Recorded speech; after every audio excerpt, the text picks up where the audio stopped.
गांव में एक किसान रहता था जिसका नाम रामू था। रामू गरीब था लेकिन मेहनती था। उसकी एक छोटी सी जमीन थी जिस पर वह दिन रात मेहनत करता था ताकि अपनी बीवी और 2 बच्चों का पेट पाल सके। लेकिन उसकी जमीन इतनी उपजाऊ नहीं थी कि वह अपनी जरूरतें पूरी कर सके। एक दिन जब रामू खेत में काम कर रहा था, उसे जमीन के नीचे कुछ कठोर वस्तु महसूस हुई। उसने फावड़ा उठाया और खुदाई शुरू की। कुछ देर खुदाई करने के बाद उसे एक पुराना धूल से ढका हुआ घड़ा मिला। उसने घड़े को बाहर निकाला और उसे साफ किया। घड़े के ऊपर कुछ लिखा हुआ था, लेकिन वह समझ। अरे ये तो कीमती चीज लग रही है। हाँ। उसने घड़े का ढक्कन खोला तो अचानक एक जादुई रोशनी चारों तरफ फैल गई और वहां एक जिन्न प्रकट हुआ। जिन्न ने रामू से कहा, अरे मनुष्य, तुमने मुझे आजाद किया है। अब मैं तुम्हारी 3 विश पूरी करूंगा। मांग लो, क्या मांगना चाहते हो? हा हा हा। रामू को एक पल के लिए विश्वास ही नहीं हुआ। वह बहुत उत्साहित हो गया, लेकिन फिर उसने सोचा कि उसे क्या मांगना चाहिए। उसने पहले सोचा कि वह बहुत सारा सोना मांगे, लेकिन फिर उसने सोचा कि सोना तो खत्म हो जाएगा। फिर उसने सोचा कि वह ढेर सारी जमीन मांगे, लेकिन वह जमीन की देखभाल कैसे करेगा।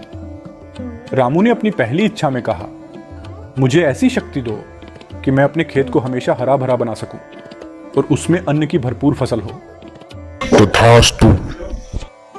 और रामू का खेत एकदम हरा भरा और उपजाऊ बन गया।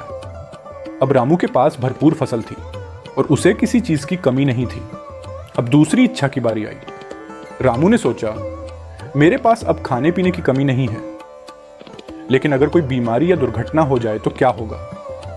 इसलिए उसने अपनी दूसरी इच्छा में कहा, मुझे एक ऐसा घर चाहिए जो कभी न टूटे और उसमें हर एक बीमारी की दवाई हो।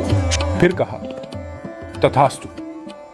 और रामू का टूटा फूटा घर एक भव्य महल में बदल गया, जिसमें हर प्रकार की चिकित्सा की सुविधा थी। अब केवल एक आखिरी इच्छा बची थी। रामू ने सोचा कि अब उसके पास धन, घर और स्वास्थ्य सब कुछ है, लेकिन क्या वह सच्चे सुख का अनुभव कर रहा है। उसने जिन्न से कहा, मुझे ऐसी समझ और बुद्धि दो कि मैं अपनी खुशियों और दुखों में संतुलन रख सकूं और हमेशा संतुष्ट रह सकूं। जिन्न ने उसकी यह इच्छा भी पूरी कर दी और रामू को विदा लेते हुए कहा, अब तुम्हारे पास सब कुछ है, लेकिन याद रखना, असली सुख दूसरों को खुशियां बांटने में है। रामू ने जिन्न की बात को गहराई से समझा और अपने खेत से उत्पन्न फसल को गांव के अन्य गरीब लोगों के साथ बांटना शुरू किया। वह न केवल अपने लिए बल्कि अपने पूरे गांव के लिए जीने लगा।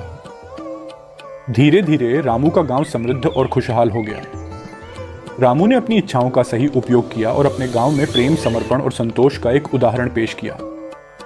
उसके बाद वह हमेशा खुश और संतुष्ट जीवन जीने लगा, क्योंकि उसने समझ लिया था कि असली सुख किसी वस्तु में नहीं, बल्कि हमारे दृष्टिकोण और हमारी सोच में होता है।